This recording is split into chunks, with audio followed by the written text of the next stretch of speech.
All right, and we are live. Happy Friday, everybody. Today is May 23rd, and you're hanging out with my community manager, the community built by, for, and managed by community managers. As always, you can chat along with us on Twitter at the hashtag CMGR Hangout, where I know some of you are watching. If you love what you see today and you have a great idea for an upcoming topic, want to hang out with us live, or just have any kind of feedback at all, you can go over to our website at mycmgr.com and click on Participate. It's your feedback, it's your ideas that keep the show going every week, and we appreciate you. So we talk a lot about community, but we rarely discuss the role community plays in the greater organization. Some of the questions that immediately come to mind are things like, what role does community play in your company? Hang on here, we got a little bit of echo. I'm going to mute you. There we go. All right, so let me backtrack for a minute. So talking about community, we rarely talk about community inside an organization. So some of the questions as we were talking about it was like, what role does community play in your company? Are you a community-centric company? Do you support the rest of your company, or how do you support the rest of your company? And then how do they support you? And Sarah, I believe this was your idea for this topic. So I'd love if you could just, tell us what's a little top of mind for you. Sure. So I think I really got this idea from just kind of how we do things here at Sprout, and that our community plays a really big role in the direction of our organization. So we really do listen to our customers and our community and kind of see how they're using our platform, how they're using different features, and kind of like take that and use it on our sales team, on our marketing team for research and development, and all those kinds of things. So I kind of wanted to open it up to other communities too and other organizations and see how they use their community in order to steer the direction of their company. That sounds awesome. So I think it'll be fun. And guys, as you're watching along and hanging out on Twitter, please know you can tweet us at any time. We love bringing questions into the show for our panel. I also want to give a shout out to Nicole and Jason, who are helping us over on Twitter today, and Sherry's over in Germany, so she'll be with us next week. So to start things out, I'm just going to have everybody introduce themselves. So tell us who you are, give us your Twitter handle, and also what you do. So Sunny, let's start with you. Okay, so I am Sunny Hernandez, and my Twitter handle is @Sunny in Syracuse, and I am the community manager for Syracuse.com, which is a local news organization. So I handle everything from community engagement in the comments on the site to things that we do through social media to customer service and everything in between. Awesome. Well, thanks for joining us. And Sarah, you're next in line. I know you just talked, but go ahead and say hi and tell us where we can tweet you. Hey everybody, I'm Sarah Mortis, and I do social marketing here at Sprout Social. I also work with my community manager team. I usually help on the Twitter side and just moderating the chat and kind of keeping the discussion going there. But right now I do a lot of outreach, so I'm really looking for people who could possibly use our platform. I don't want to say troll, but I kind of monitor all different social media networks and try to find new customers there. So I love connecting with people and engaging with folks online. Awesome, and it's so great to have you here live with us. Nice to be on this side too, for sure. Yeah, definitely. So Jelena, how are you? I'm good, thank you. And mysteriously enough, for no particular reason, it's actually Yelena, but that's okay. Everyone does that. I once tried to find a video. No, I feel terrible. I should have figured that out before we started. Yelena. Oh, that's okay. I literally recently tried to find a video of someone pronouncing my name correctly to send to someone so they could, and every video of me speaking online has someone introducing me incorrectly, so it's not just you. Anyway, I am Director of Community at Good, so I have the incredible privilege of working with a community that is all about building a better world and creative solutions for living well and doing good. And I am so excited to be on the My Community Manager Community Hangout panel for the first time. Yeah, And thanks I for joining us. late blogged about this topic on Loyal, so that's how I ended up on this panel. Great. Well, thank you so much for joining us. And I know you're in the middle of a move and everything, so thanks for taking some time out for us. Well, in the middle of, moved 3 months ago, kind of the same thing, but it kind of never ends. This is the first time in my life I've lived more than 10 miles from where I was born, so it's still a little different. But oh, and my Twitter handle is just my name, Yelena Orr. Awesome. And Dom, how are you?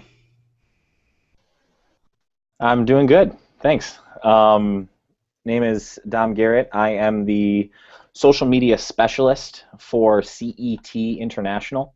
We are a international foreign exchange student program. So we do a lot of inbound students from other countries, sending people out for internships and things like that. So I'm really excited because this is a new position that was actually just created recently that I get to head up. So I get to really take hold and try to steer the community and really use the platforms that we have to really show everybody how it can really bolster the organization. And my Twitter handle, really easy, @DomGarrett, so you can find me on there. And thanks a lot to Sarah, because this is also my first time, and when she said that she trolls Twitter, I'm glad that I was trolled by her so that I could be here today. All right. Well, good job. Good. Keep trolling, Sarah. Keep on trolling. Great. Yeah. Keep on trolling. I'll never live that down now, will I? Not at all. Not on my side, at least. I'm not going to let it. My choice of words. It's Friday. Give me a break.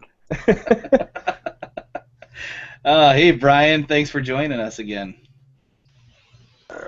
Glad to be here. So Brian Fanzo, iSocialFans on Twitter, social technology evangelist at IO. So I kind of focus on social business, internal community, as well as external B2B community for my full-time job, as well as being kind of a advocate for the power of community on social. So happy to be here on another wonderful Friday, talking with you wonderful folks. So cheers, and thanks to the troops on this holiday weekend. I've given some love. I've done a couple previous life trips to Iraq and Afghanistan as a government contractor. So Tillman and the troops, so cool.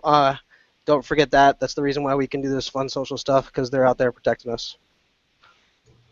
Yeah, thanks. That's a good reminder this Memorial Day weekend. So Adam, how are you? I'm good. How is everybody over there? Fantastic. Awesome. So my name is Adam Palmer, and you can find me on Twitter at the Adam Palmer. I am the director of digital for Rumchata. So if you haven't heard of them, we are a cream liqueur company. Horchata is like that, Spanish Mexican rice milk that has like cinnamon, nutmeg, other spices in it. And we make it with rum. And it's delicious. Yes, it is. It's very delicious. So I get to handle everything from the community management to website development with them, customer service stuff, going to events. I've only been doing this for about 3 weeks with them now, and it's awesome. I just transferred out of the agency world to client side. Very cool. Where are you right now? Like, what area of the country? I'm in Chicago. Oh, Chicago. Awesome. Yep. Cool. And Sarah, that's a great idea. Sarah, there's a chat which you guys can't see watching, but Sarah said, "Hey, I think free samples would be a great idea." Thanks. Send those out. We're waiting. I second that motion. I'm really thirsty over here right now. I'll bring the mixer. Oh yeah. All right. Well, for those of you who don't know me, my name is Baru. I'm the director of Awesome with BTC Revolutions. We are a digital and social agency. We build communities and ignite movements. Happy to be able to host here today. As I said before, our co-producer Sherry is overseas, but she'll be joining us next week. So I'm just going to throw out this first question and let's get us started here, which is, how can an online community benefit an organization? All right, so I'll jump on that one. I mean, I think there's lots of talk and lots of people that kind of focus on feedback and the extension of not only your brand but also understanding what's going on in the community. And when you think of online community now, the real strong communities bridge from online to offline, from internal to external, as one group kind of trying to work together to get information. So I think the true benefit for organizations having communities is you actually hear the real-time feedback. You're a part of the movement. You're listening to the customers. You're not just asking or sending a blind survey. You're actually one of the community. And I think there's no better way to know the truth. The hard truth oftentimes is by doing it yourself. I often I kind of preach that if you're people that are in your community, if you're not a customer, then how do you really know what the customer experience is like? So I think that's an important fact for online communities and organizations. Yeah, I mean, I agree with you completely on that. And not only, a lot of times people think online community, and they think, obviously it has you're creating brand evangelists and the power of the word of mouth with that. But then even more of that, I mean, just the ability that you have with an online community to be able to, more than just, client acquisition, but even more than that, like client retention, and treating them and making them, loyal to what you're actually doing and your brand. That's, for me, it's one of the biggest things. From my perspective, I work for a company where the community is a huge, huge part of what we do. It's not like we have a product and we also have a community on the side. We have 3 businesses. We have a magazine, a strategy agency, and a community, and the community is fully embraced by the company.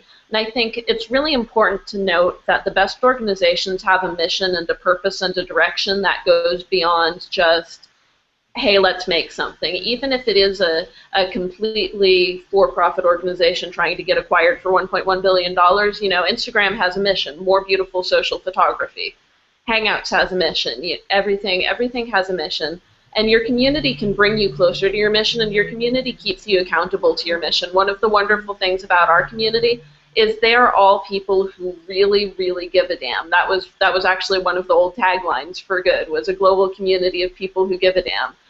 And if we're ever straying away from the mission of moving the world forward through creative solutions for living well and doing good, the community is what calls us out and keeps us accountable. And the community are also the ones that come up with the wonderful new things to do. We have a member, shout out to Kirsten Browning. She actually came by our office last night. You can find her on Twitter. She tagged Good HQ in her photo at our office.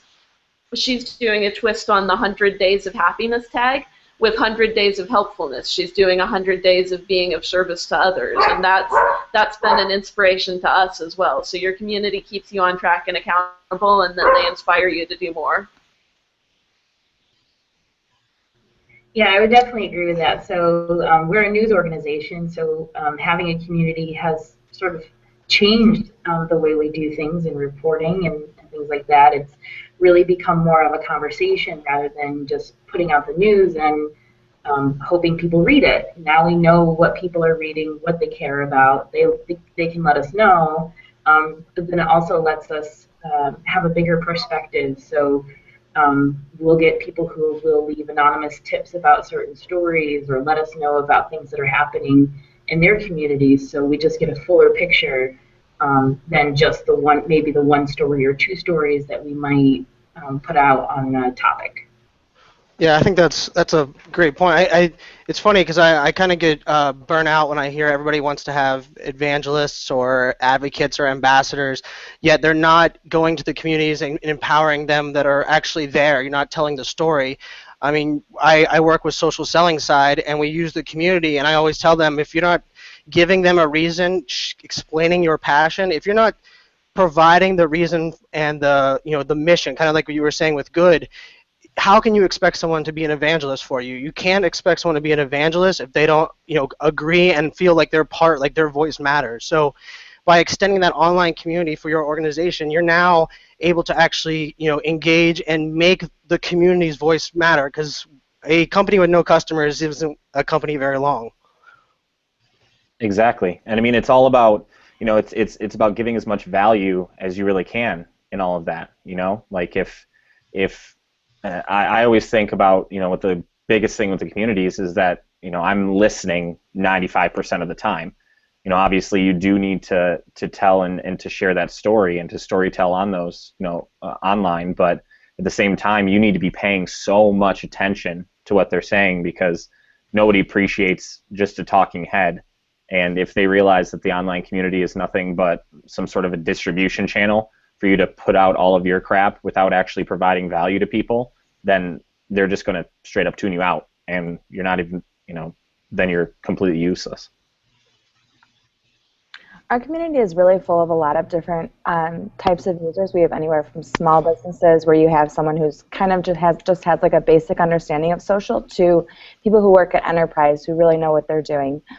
So kind of listening to them and understanding how they're using our product and using our platform is so important to us. And though we use it too every day on our own, we can kind of like give our team feedback, but I think what they say is so much more important. Yeah, I think that's part. A lot of times we run into the problem as a small business or a startup gets larger, or turns into a enterprise. They kind of forget what actually got them there. That the true customers. I was on a chat last night. It was Dad Chat, and we were talking about how tech companies are losing the focus on customer service, because they've now kind of focused on innovation and forward thinking, but yet they forgot about the people that are keeping the lights on. And I think part of that is if you're in the community, you won't forget about them, because they're the ones that are there, letting you know of updates. Sprout Social does a great job of just kind of engaging and kind of keeping conversations going. There was a blog post on Buffer. I'll have to tweet out the link from Carolyn, and she was talking about they have happiness officers, and they take, once they have a certain amount of feedback, they go right into the product team and they start fixing it. They don't wait for it to hit ZDNet or hit on Mashable if someone bashing their tool. They're listening to the community and they're fixing it, and that's the true value of community. Yeah, I will say that a big thing here is that I agree that you have to actually go out and find those people that aren't just tagging you, kind of, as Sarah mentioned earlier, kind of troll them and look for all of, look for even mentions, make sure that you're monitoring those people that have misspelled your company's name, or, your organizations or people that you work with. Make sure that you're watching all of those different feeds, because you never know what's going to pop up out there. And you never know how people are talking about you when they're not tagging you. And so being able to have a feed of all of that together and being able to watch it consistently and being able to respond to them to show people that, hey, I see that you didn't tag me, but it doesn't matter. You're still talking about us, and I want you to know that it's important to us as an organization or a company. I just wanted to throw out a couple of the answers I saw online. One is from Krista. She says, an online community can provide a space for people to share their thoughts and feedback when they're not all together. So that's definitely a great benefit. And then also Jocelyn says, online community is about connection, empowering people to connect, discover, and unite internally and externally. So just want to pull in those two great tweets that I saw. Yeah, that's spot on. I mean, I think that's the key there. And I mean, going back to really what Adam was talking about there for a second, was people want to be heard. I don't care what community or what thing you're doing. I don't care if it's I have a 4-year-old daughter, and if I go to preschool, I want to know that her teacher is hearing me. That it's the idea that you want to be heard. And if you're listening, and if you're in part of that community, you're giving people that power and letting them know that you're being heard. I think that's part of the problem usually, is that, yes, it's great that you're using social listening, but if you're not letting them know that you're hearing them, then why would they continue to give you feedback? You have to kind of, even if you're not using their feedback, I think it's important to kind of say, thanks for your feedback, we'll take that into account. But if you're not giving the two-way, the all of a sudden the noise will stop, and no noise is often a bad thing. Yeah, I mean, it's all about, through that interaction, I mean, you're just trying to build trust as much as you can with your community. And, you do that through those lines of communication, through listening, through paying attention to that kind of stuff. Because people are hungry to do business and to be part of organizations that they actually trust. And if you're out there, providing that value, listening to them, talking about what they're talking about, and doing your best for them on all fronts, then you're going to build that trust, and they're going to be so much more likely to use you in the future in whatever, whatever your business actually is.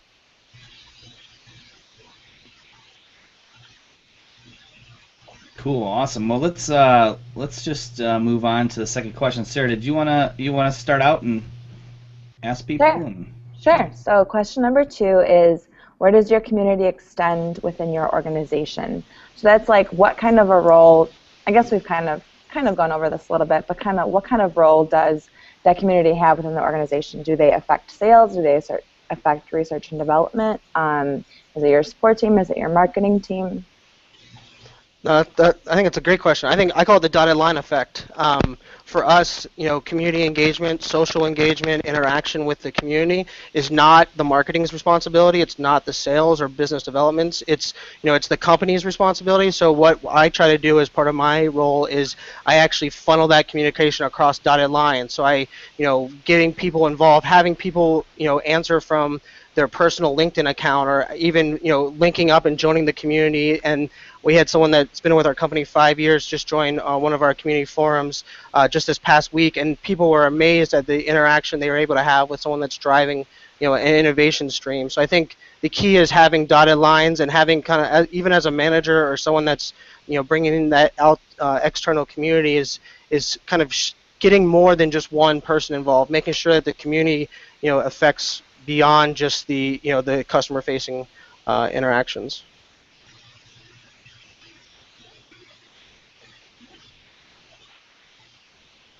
I'm curious if anybody has any kind of closed communities, or how we were talking about brand ambassadors earlier.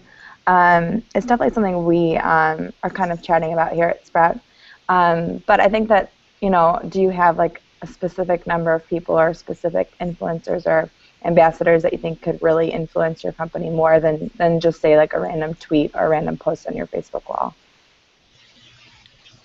Well, with our company, we're dealing a lot with, we have a couple of just forums and things like that for former host families, because obviously we're dealing with foreign exchange students. So we use them. I've been trying to use them in as many areas as I can, just describing their experiences and really giving them a chance to share their story.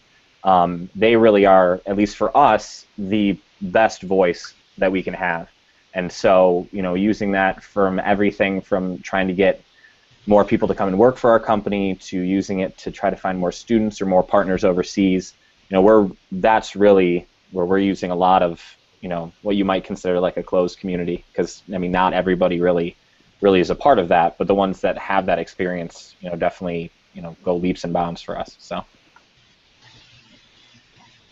Yeah, and I think, Sarah, I think that's an interesting concept, because like I work with the greater social community for a lot of the stuff that I do, but what I've kind of created is a closed private group on LinkedIn, or I'm sorry, on LinkedIn, on Google Plus, to actually seed and engage information with who I consider influencers and the ambassadors in the tech field. And so I give them updates, let them know blog posts are coming ahead of time. I really try to empower them so that they not only continue to spread my good word, but also they feel like it's more than just me sending out like, hey, I posted this and that blog's out there and the whole world sees it, but I'm just glad they get to it first. I want to make them feel like not only do I care about their opinion, and their opinion often will dictate what I share, but I try to give them, show them the love so that they kind of reciprocate in return. And by showing them the love in private, it's even nicer, because then when they do give the love, I can give them a lot of personal brand publicity and that kind of stuff. And it is really genuine, because it's all about kind of, if they're going to scratch my back, why would we not make the effort ahead of time? On influencers, so an interesting thing that we have at Good is the Good 100, good.is/the 100. And so these are people, they're not all members on the community site. Some of them are doing global work in regions where internet access is spotty, that kind of thing. But they're 100 people creatively moving the world forward, the 100 biggest change makers. And then we've done something new this year where we brought some of those people back in, and we've brought them into the office. We've given a couple of them the opportunity to curate Good HQ's Instagram account. So we're engaging that specific elite community who we believe are the 100 top people changing the world. People like Monique Coleman, people like Hunter Franks, people like the founder of Black Girls Code, people like, you know, just these incredible change makers that are out there in the world. And we're bringing them back in and actually giving them access to our brand and access to help us do better. Yelena, do you have a lot of people who want to get in on that top 100? Is it, I mean, obviously it's a very coveted position, but is that something that your community asks you a lot about in order to get involved with that? Yeah, we actually started taking applications already for the 2015 Good 100. I've sent some nominations in, so it's like an almost year-long vetting process. It's very much, you know, there's sometimes the top 100 lists are like top 100 people with a really good publicist, and this is not that. This is top 100 people who are making a real positive creative change in the world, and we do almost a year-long vetting process for it. That's great to hear. It prevents me from getting on my soapbox about lists that are going on in the, especially in the social influencer world that lives today. So that's great to hear. 100 most influential people who are white Americans with a Twitter account. Woo! Let's read another of those. No, yeah, let's not.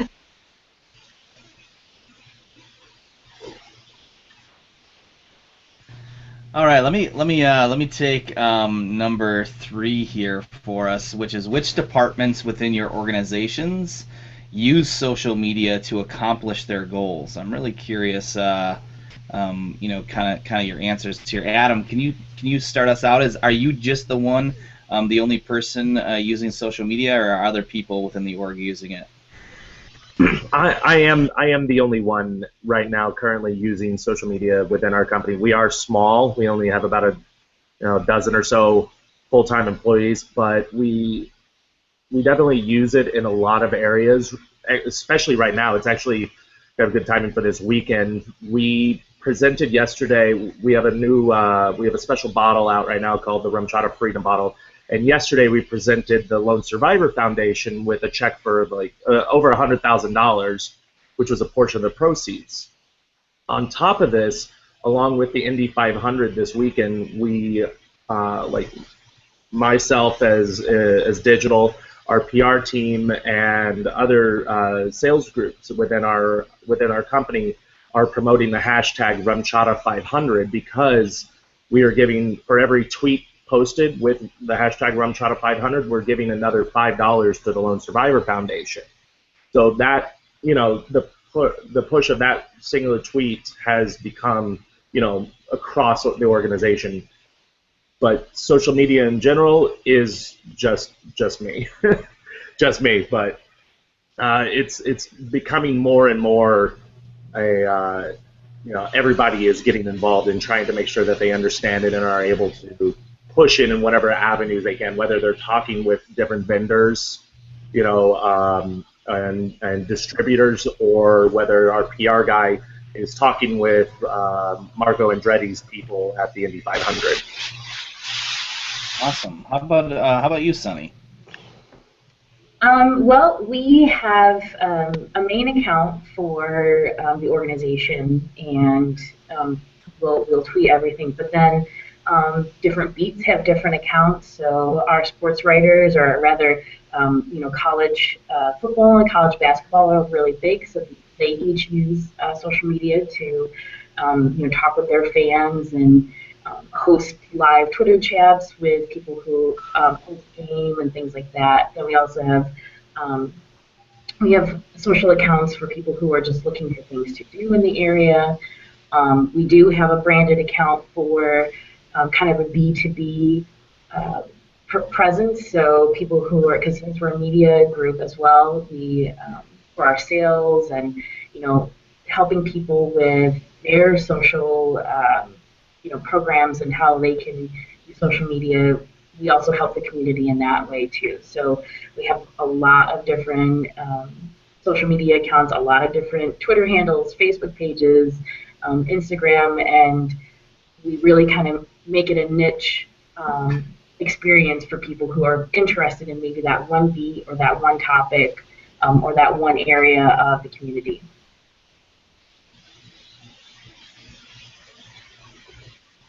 No, yeah, that's great. I mean, I think the trend is this is something I preach and I really focus on teaching organizations and companies the value of social employees. And I argue, as of recent, a social employee doesn't have to have a personal account that has 5,000 followers. Empowering them. I mean, I use multiple tools that you have hierarchy where you can actually, I was working with Heather Dobson at Infusionsoft just a couple of weeks ago, and they set up Hootsuite so that everyone in all different departments has access to reply via their Infusionsoft handle, and that's an empowering thing. They're training them the value of that, and because you're getting a direct feedback from customer service, from sales. I'm working with LinkedIn sales team on getting the sales team to even reply on their personal handle, but also giving them access to speak on behalf of the brand. There's a lot of people today where you think of social employee and you think about, oh, I don't want to give up. Why would I empower somebody to have their own brand? But when you give that power to someone and say, hey, you can represent us as a company, I think Adam, what you were saying, make sure you tweet out those links. I'd be happy to spread the word and raise money on that side. But I think the more you empower different groups, not only to tweet from their own account, but give them data and let them speak on behalf of the brand, why would they not want to continue to promote and help you out? I agree that being able to educate everybody in the organization, in just kind of the benefits and the power of social media is very beneficial to everybody. I mean, one of my first days coming into the headquarters there, one of the gentlemen pulled me aside and was like, "What is a tweet? I don't get this. What is this thing?"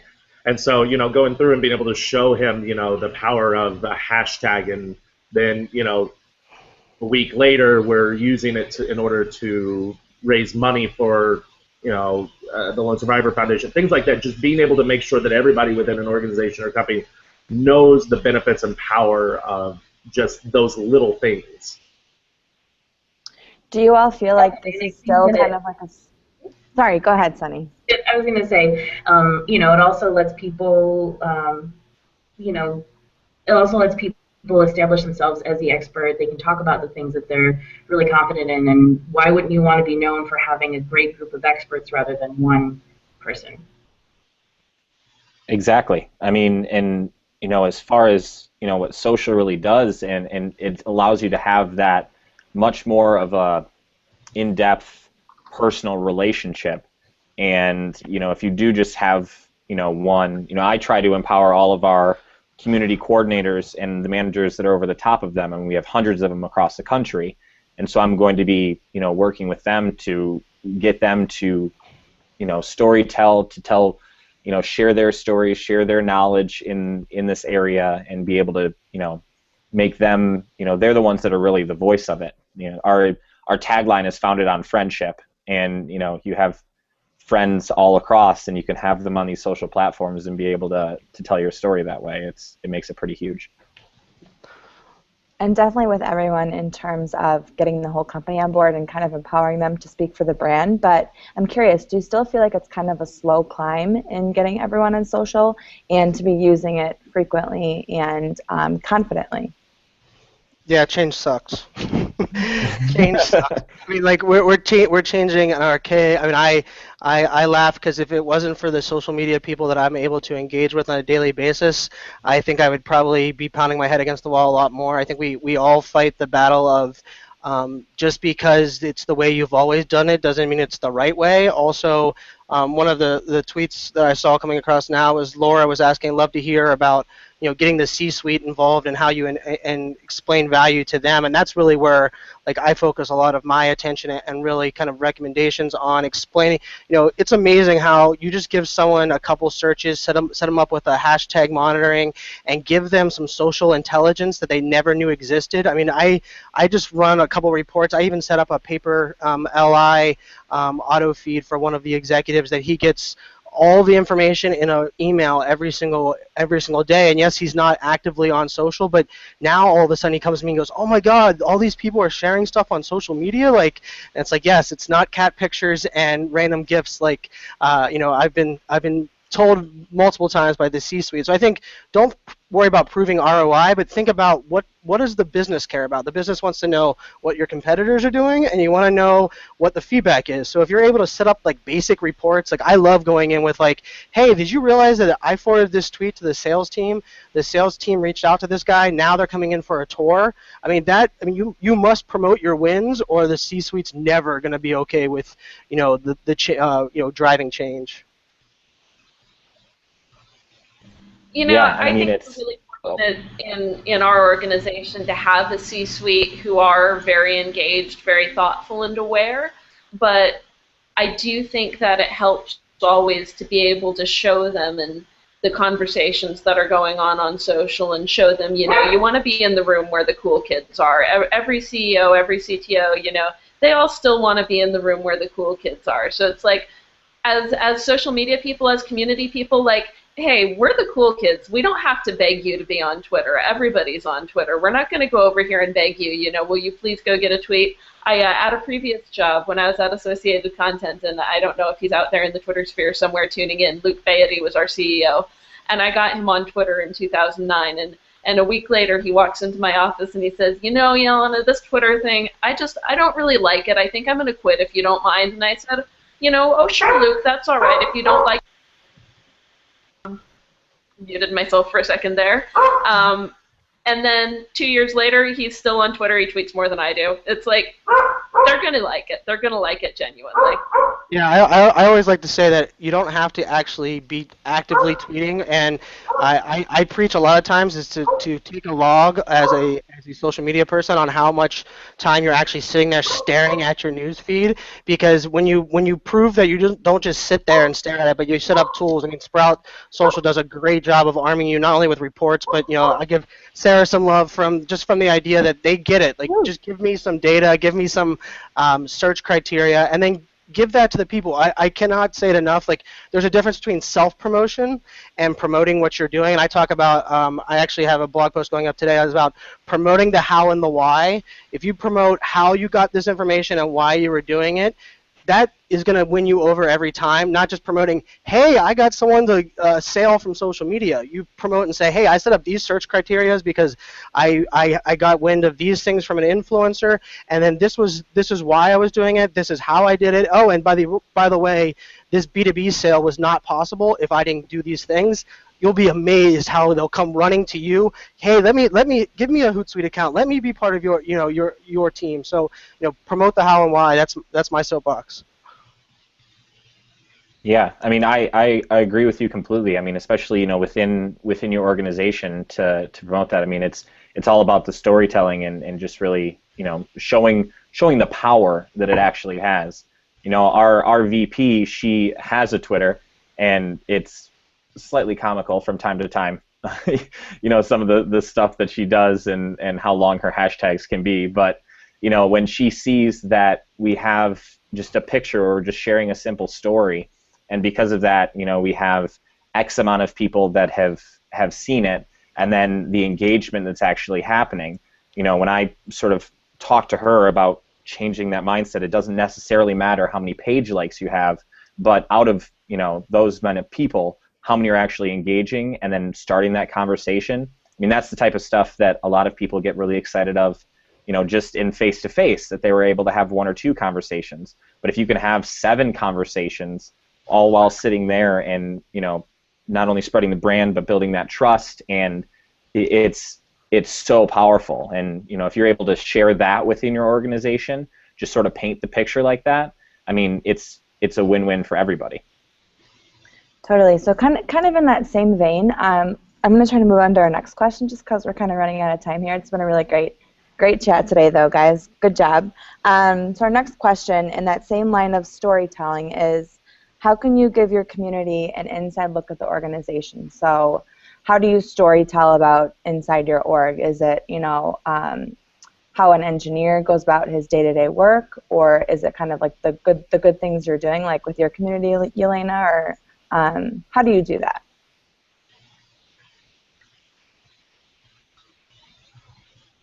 Well, I can jump on that one. I'll hold up my phone and say, every one of you have a camera on the back. You know, transparency is an amazing thing, and it scares the heck out of a lot of people. But if you're just taking pictures of your day-to-day interaction, we call it DNA, so IODNA.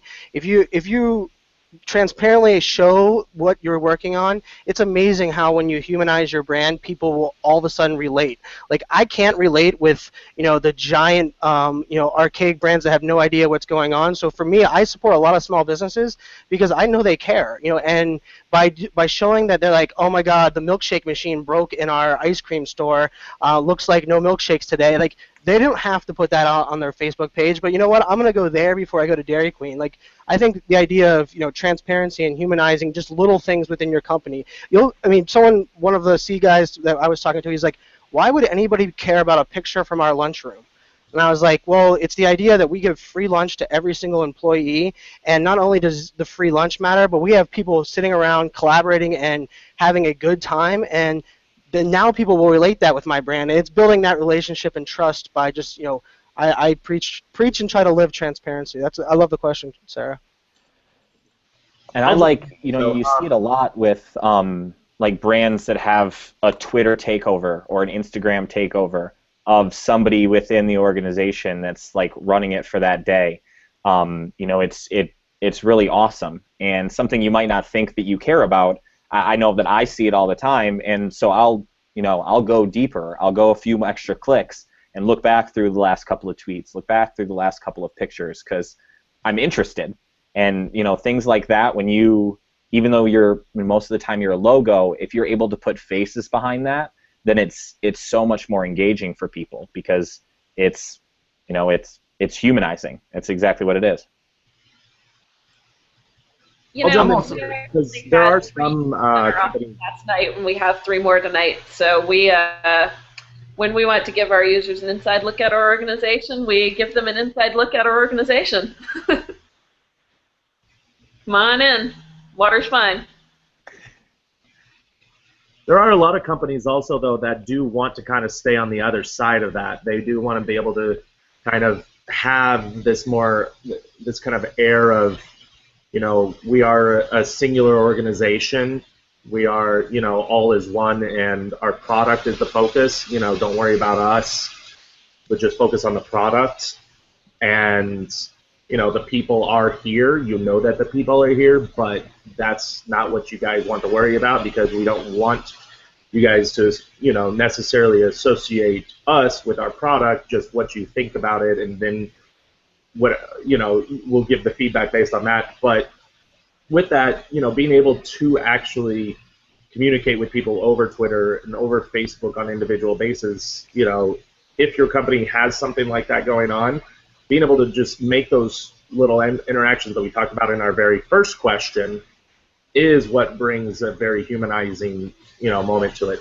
You know, if you're out at an event, in a promotional event, you know, having those pictures posted, you know, that have your logo out there with other people, even if your people from your organization are not in there, being able to show, hey, this is somebody with our product, with, you know, utilizing our service, you know, no matter what it is. You know, I mean, for Sarah, if it's somebody sitting on the computer and they've got Sprout open and going, you know, even if it's not somebody, you know, that's a part of Sprout Social, the fact that they're using it is a big deal. And to show that, you know, humans are taking care of your product, even if it's not just, you know, showing everybody what they did and, you know, throughout the day at the office. I think it's, you know, there's a storytelling element to it. You're telling the story about your business, you're telling the story about your customers.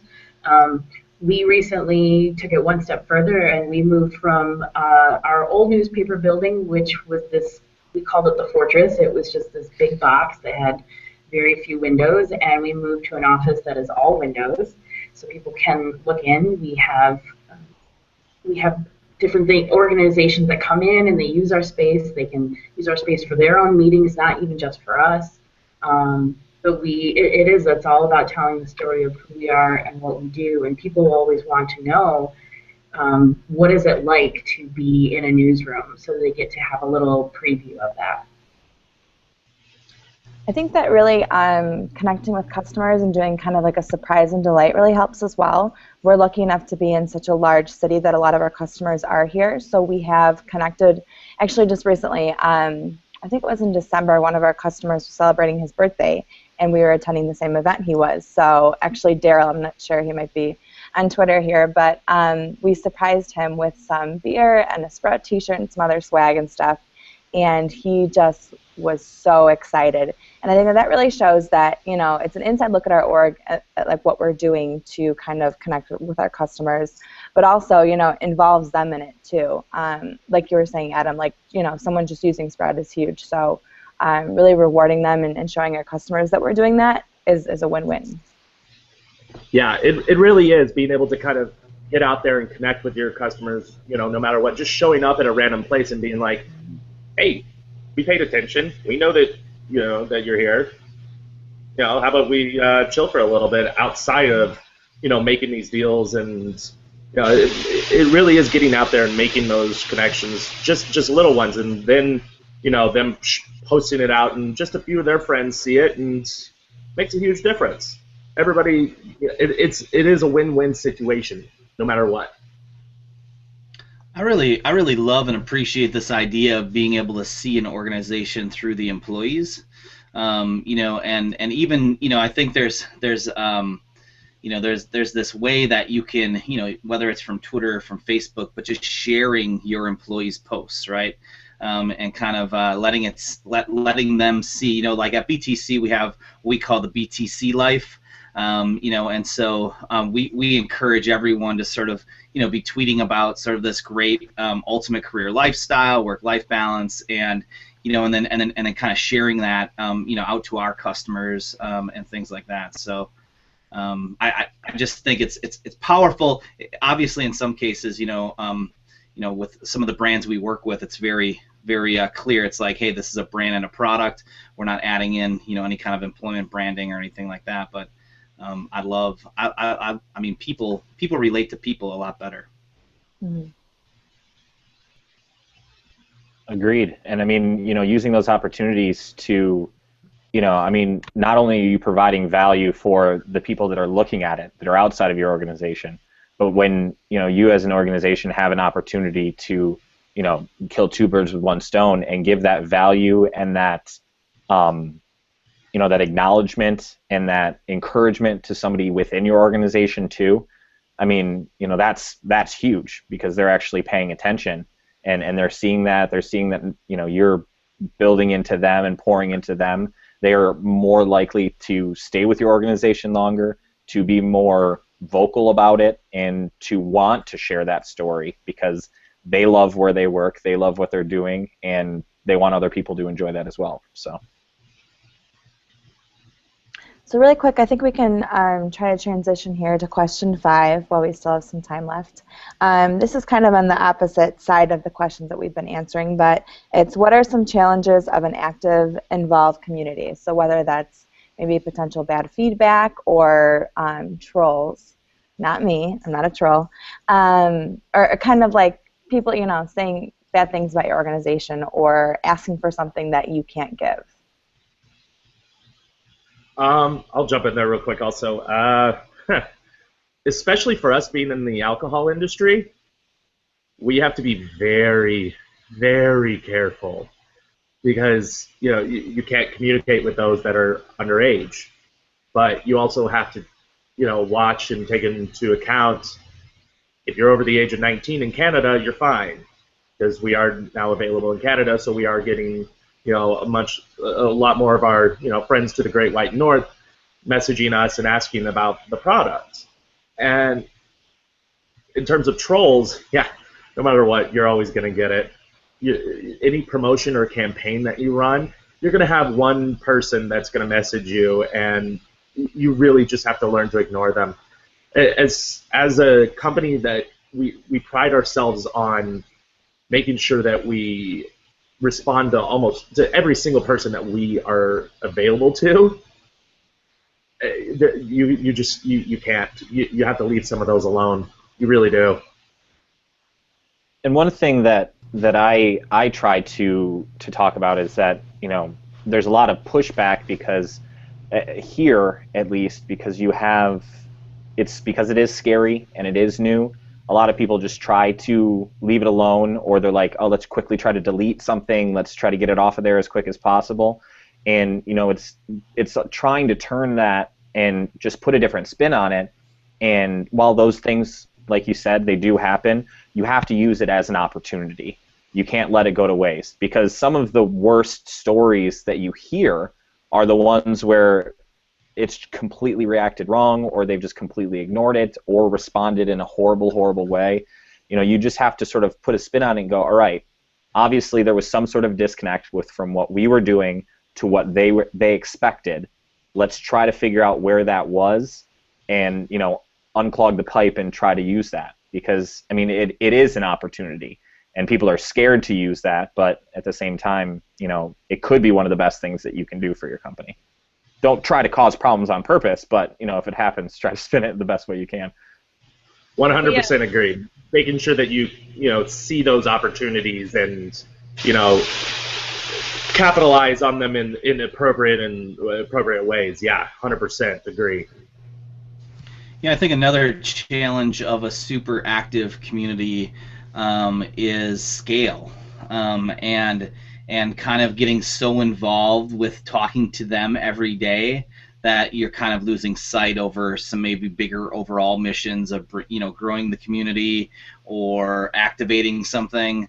I know certainly our community managers, that's something we talk about a lot, is when you have those people that are showing up every day to say hi, that's great, but you also have to be a little disciplined to get in a routine to still be doing everything else. And so as the more active they get, the harder it is to scale.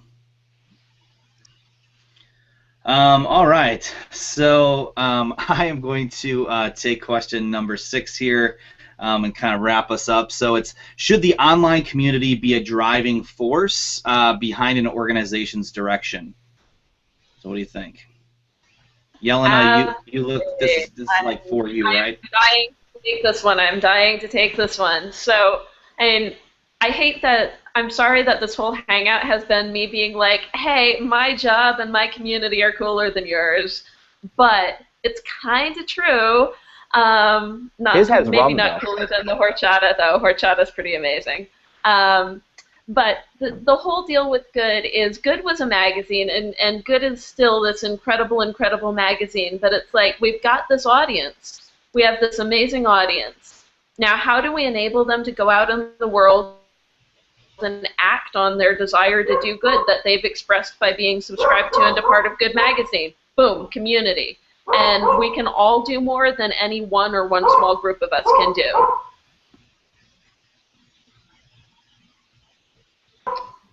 I think community, we enable community, we give community resources, community drives us to move the world forward. Our strategy agency has Sports Matter closing today, sportsmatter.com, donations open till 3 p.m. PST. And we're here, we're over here like trying to save youth sports. We're over here doing real things, we're doing real things, and we wouldn't be doing those if it weren't for the fact that we also have the community to push us in those directions and to enable that and to be a part of that. It's like, all of us is smarter than some of us, all of us is, the 4chan slogan is, all of us is crueler than any of us. I don't believe that. I believe all of us is kinder than any of us. Kindness synergy. I love it. And on right now from a member who does basically business internships for women in Uganda, not like the lame ones where it's like, oh, now you're hooked on the Western market and you can never have your own business that's not dependent on Western women. No, it's like a business internship, and then after a year of an internship, they get funding and they get to start their own business. They get microloans, they can deliver, they can do agriculture, they can do water resourcing, they can do solar energy, whatever. My members are the best.